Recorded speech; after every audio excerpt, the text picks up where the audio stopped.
Please get it for Julia Lechner. Thank you so much, everyone.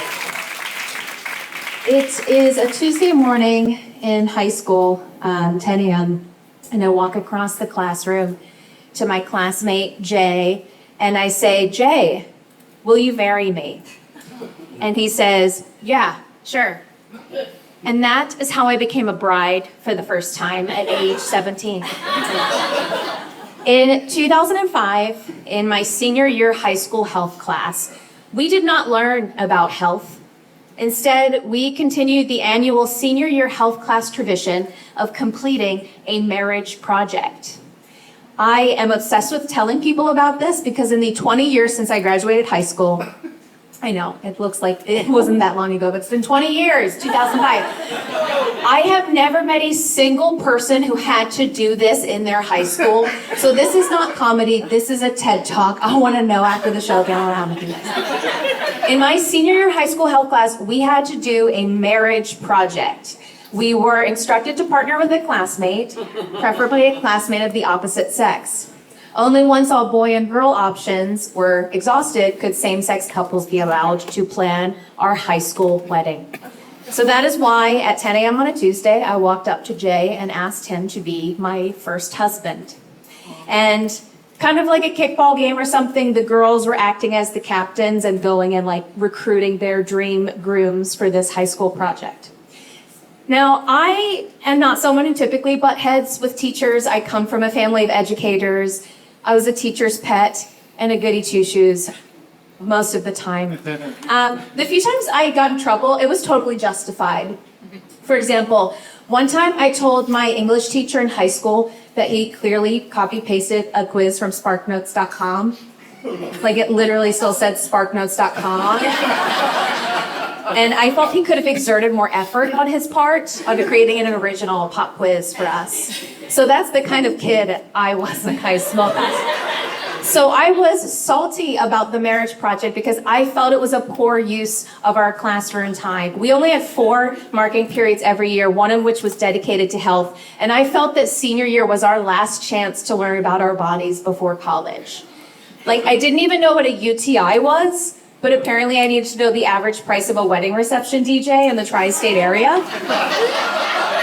So the teacher's pet was pissed. So in order to do the marriage project, we had to partner with another classmate. We had to make a physical scrapbook planning our wedding together. And we had to make sure we chose every single item on a marriage project checklist. And then we had to print out in the high school computer lab each item, glue it into our scrapbook along with the price of every single item. Then, after completing the scrapbook and the checklist, we also had a marriage budget. We were given a budget of $25,000 in 2005. But it was Jersey, so it's like the wedding capital of the country. So we had to do all that, then, fill all of that out. Then we had to do a pop quiz to make sure we remembered everything from the scrapbook and the budget for the wedding. Then we moved on to part 2, life after the wedding, where we spun a wheel to learn our jobs, like the board game Life. And then we had to plan that life together. And this was also graded. And then after all is said and done, we were allowed to learn about babies. And yes, I heard some surprise folks there. A public high school in New Jersey in 2005. So I was annoyed that our time was being used this way. So I knew that I would not fail because my GPA was too important to me. I would not fail because of table settings. So I decided I would plan the most unconventional wedding this small, conservative southern New Jersey town had ever seen, purposely to piss off my teacher.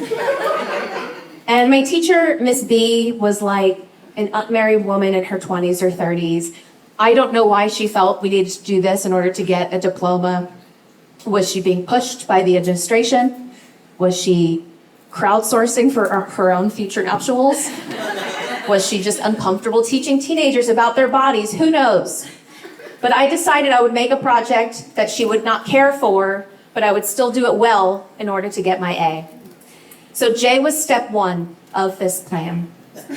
Jay was going for like an emo or counterculture thing.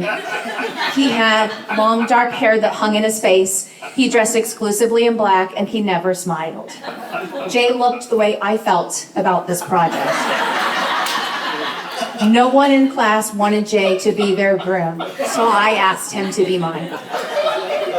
Over the next few weeks, Jay and I began planning our future nuptials together. And like most of the people in the class every year and also in real life, the girls do most of the work and the boys do really, they don't go down. So this was still largely the case for Jay and I in planning our wedding, but I did ask him some important questions so we could plan our futures together. So I said, "Hey Jay, when should we get married?"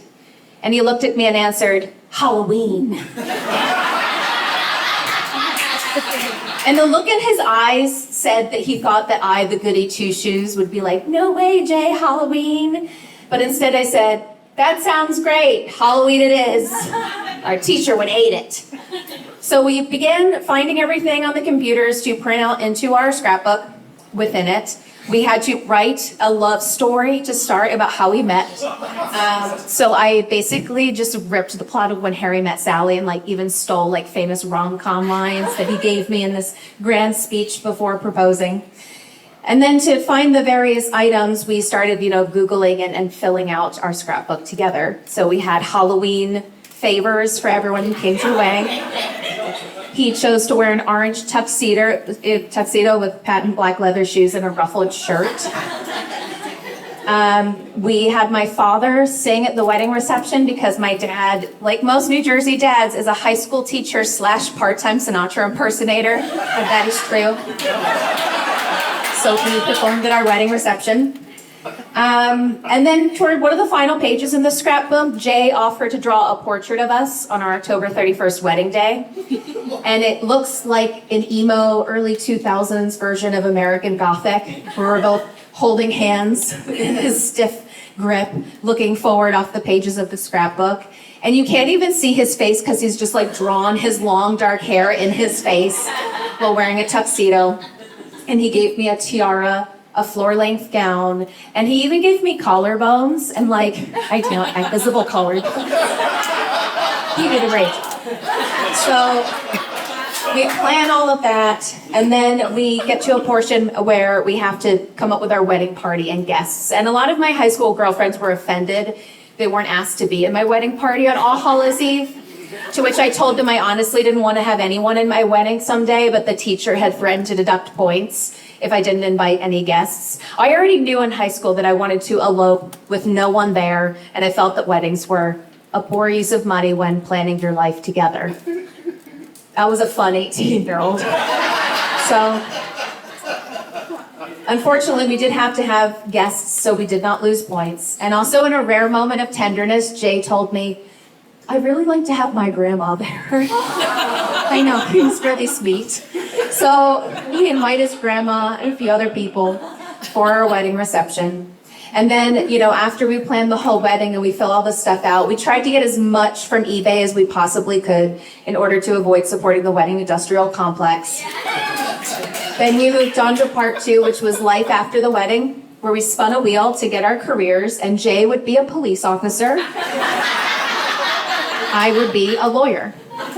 And then we had to print out the things we would need for that new life together and check it off on the budget spreadsheet. So we found a small apartment in Glassboro, New Jersey. We bought a 2003 Toyota Celica.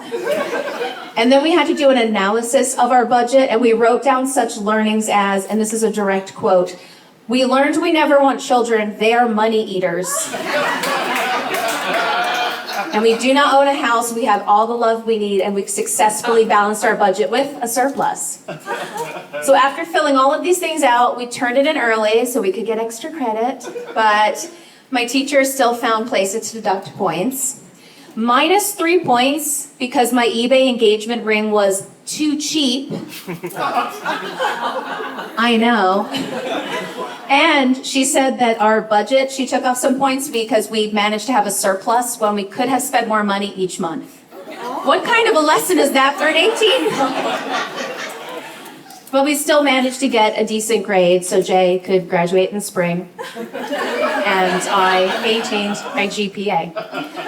And I have told people about this for 20 years that do not believe it's real. And then 1 year ago, I was in my parents' home in New Jersey, and they've only kept like a shoebox amount of my stuff at this point. And in the bottom, I found my marriage project scrapbook. And I flew it home to show my real life husband, Johnny, not Jay. I'm sorry to report, I have not seen Jay since we graduated. He's the one person not on Facebook since 2005. So I showed my real life husband, Johnny, and there were a lot of parallels to that high school wedding project. Johnny and I eloped a few years ago, and there were no guests at our City Hall ceremony, which is exactly what teenage Julia had always said to have. We have no children. We drive a 2004 Toyota Camry, and we have all the love we need, and we've successfully balanced our budgets with a modest surplus. I wonder where I got all those ideas from. And also, my husband shops on eBay all the time, and I do not deduct any points for that. If anyone would like to see this scrapbook during the intermission, I have it here with me. If you want to see my quotes that they share. Thank you so much.